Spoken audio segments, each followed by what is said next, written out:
如果你看到过以下任何一款游戏的画面，我相信你都会记住这个制作组的名字——香草社。如今，香草社又携带着他们独一无二、优美到死的2D 美术，再次为我们提供了视觉上的享受。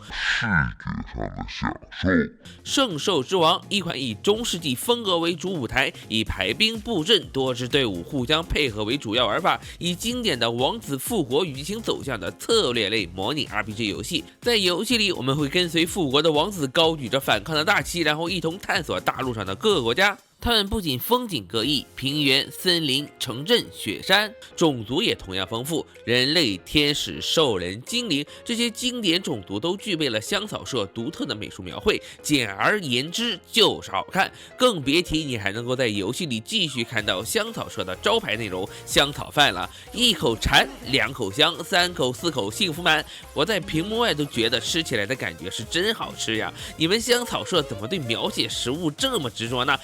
馋死我了！这游戏虽然发售日是3月8日，但是最近已经放出了试玩，内容量大管饱，玩法直观有趣，足够让我们了解这款游戏的精华之处了。独特的策略玩法，策略是玩法的核心，你需要在战前配备好多个小队，以及合理规划每个小队里的不同兵种，然后在大地图里通过实时移动来让我方的小队与敌方的小队进行硬碰硬，赢的站着，输的躺下。如果单纯就是移动战斗，那就成了战棋了，而不是策略。所以真正的核心是用自定义化的小队成员更有效的去击败敌人的小队，同时还要利用不同队伍之间的互相支援。比如你在进入战斗时，附近有工兵，那么工兵就能对敌人进行一次全体射击；你有法师，就会对敌人进行一次全体魔法伤害；你有牧师，就会在战斗结束后进行一次全体回血。当然，你也可以安排好站位，让弓箭、魔法、回血在一场战斗里同时触发，这才是这个游戏的核心。在小队进入战斗场景时，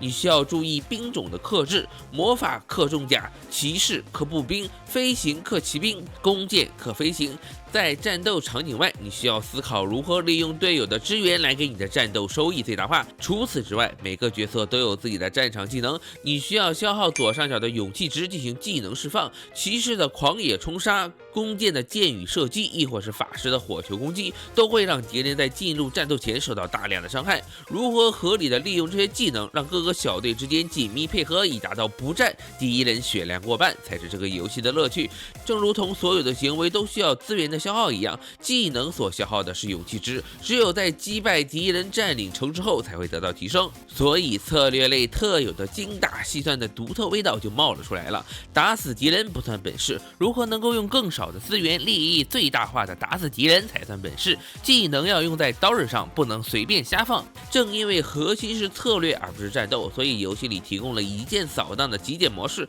你无需进入到战斗画面，直接就能给你回报胜负结果。而策略元素在大地图的展现可谓是更加清晰。如果敌人有哨站塔楼，我们应该优先攻击塔楼，否则塔楼里的敌人会无限次的进行远程支援。如果地图里有巨马，我们就应该让重装单位开路，他们会更有效的撞碎巨马。而传统光亮宝箱的存在，就需要你在战斗的同时还要派出探宝小达人，这时队伍的移动速度与地形的障碍就很重要了。骑兵大于步兵，而飞行单位又可以翻山越岭，不受地形干扰。传统的战棋特色在游戏里同样继承了，做出改变不代表要抛弃过去。熟悉的地方是真熟悉哈，嘴角都要上扬了。新鲜的地方是真新鲜。多职业队伍编排、大地图技能释放、甄选队伍应敌，都需要你深思熟虑。再加上有队长技能这个特色，即便是相同的一个队伍，你把队长让给了不同的人，也会让这个队伍发挥出不同的定位。但你说这些东西太烦了，我就主打一个莽，见谁砍谁行不行？当然行。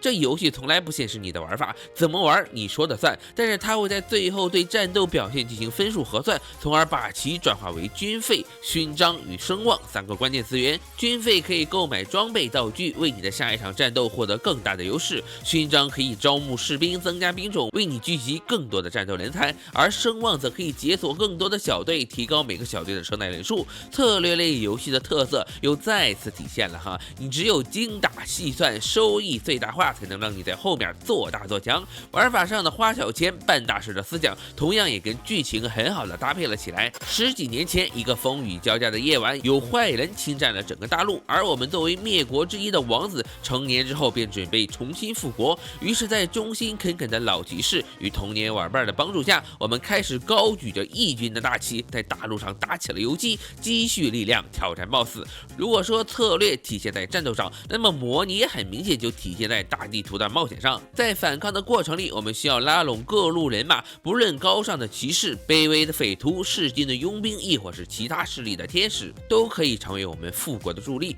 所以就需要我们在大地图行走的同时，如果触发了某些故事，都需要主动帮忙，然后吸收这次冲突里的精英角色，拉入队伍。在击败敌人、攻下城镇后，我们还需要维护城镇的繁荣，在大地图上探索各种资源，然后交给城镇，让其从原本的萧索变为再一次的繁华。城镇修复后会得到不同的奖励，有的城镇会让你乘船前往某个隐藏的小岛发现宝藏，有的城镇会告诉你矿场开工了，你可以在这里购买矿石资源，完成其他支线任务。有的城镇会给你提供旅店饭菜，让你队伍中的几人一起吃饭，增加感情。这简直就是在模拟一个义军王子的发家史。开拓基地，收买人心，建设家园，反抗敌军。我再举一个例子，当城镇修复完了以后，游戏里提供了一个十分有趣的机制，就是你可以委派一个士兵来维护这个镇子的安全。几个任务过后，镇民也会给你金钱作为奖励。这是在干嘛呀？这是在宣示主权呢。金钱奖励就是本地税收。这游戏真的是用着一套很简化，但是足够明确的机制来让我们体验一个王子如何收复失地，保护领民，赢得民心的。而最后一个 RPG 元素也自然很有趣，最常见的成长机制、升级与展值自然存在，无需担心。这游戏玩到现在我还没有遇到反直觉的设定。而另一个成长机制，好感度也用得恰到好处，跟你在同一个队伍的人会增长好感度，跟你一起吃饭的人会增长好感度，送礼物同样也会增长好感度。而好感度满足条件后，就会触发对应的小剧场，帮助我们了解每个角色的身世背景与自我性格。但真正的成长机制是啥呢？是你几乎可以无限制的在大地图上任意的行走。游戏如同现实一般，不会特意引导你究竟要先触发哪个任务，在于你的判断。你可以在与 NPC 对话后获得某个方向作为参考，但是你要不要去，那自然是随你了。最后整个区域的所有秘密与敌人都被你清剿后，你回首望去，会发现你已经救过了无数的百姓，重建了无数的城镇。你在一阵阵的烟花里听到了其他人对你的感谢，你明白了这场冒险的意义在于你足迹的延续与他人的见证。地图的开拓是你的足迹，而那些百姓与城镇就是你的见证。于是你就立刻带入王子这个角色之中了。你看到了大地图里有资源收集点，你就会立刻冲上前去，不是因为它是游戏里的资源，而是因为你知道这些资源能够再修复一座被战乱摧毁的城镇。如果说以前经典的王子复国记都是专注于厮杀与胜利的话，那么这款香草社的游戏在复国的同时，更注重的是人民的苦难与艰苦的重建。战争摧毁的不仅仅是战场上的士兵，还有着无数看不见的百姓。作为一个即将登基的贤王，我哪能看着我的百姓受苦呢？剧情甚至很写实的告诉我们，有些角色知道你是王子，复国有望后，还真的会来投怀送抱，争夺王妃。这才叫专业，这才叫代入感，这才叫 RPG。冒险不能脱离生活，战斗是生活，男女就不是生活了吗？这就跟女性胸大走起路来就是会摇，游戏也不能脱离实际呀。你就说现实里胸大的摇不摇吧？我劝各位还没有钻研汝窑的制作组好好反思一下，不要开历史的倒车。这游戏在我看来是香草社的又一次改变，从之前的动作类游戏到之后的剧情类游戏，这一次则再开赛道，新旧融合，主题是经典传统的王子复活，但机制是新的，又能策略又能模拟。冒险过程是老的，但是冒险心态却是新的。我们不光要击败敌人，同时还要修复人心与城镇。小队互砍的模式是老的，但是整体沙盘式的勾心斗角、技能互射却是新的。如果说以前的游戏玩法只有战斗，那么这一次的玩法则走向了战局。我们既是冒险的王子，又是王子背后的无名的操盘者，他们都是棋子，而我们玩家才是棋手。这场高举着复国大义的棋盘，你要怎么下？是恶贯满盈成为另一个恶王，还是成为广结民心、带来希望的贤王？都在你你我的一念之间。游戏美术绝顶赞，玩法有趣要思考，地图探索无限制，更有后宫美少女。3月8日一到，我与诸位将共举一旗，正义的铁锤必将所向披靡。我是狗哥，感谢你的观看，我们下一期再见，拜拜了。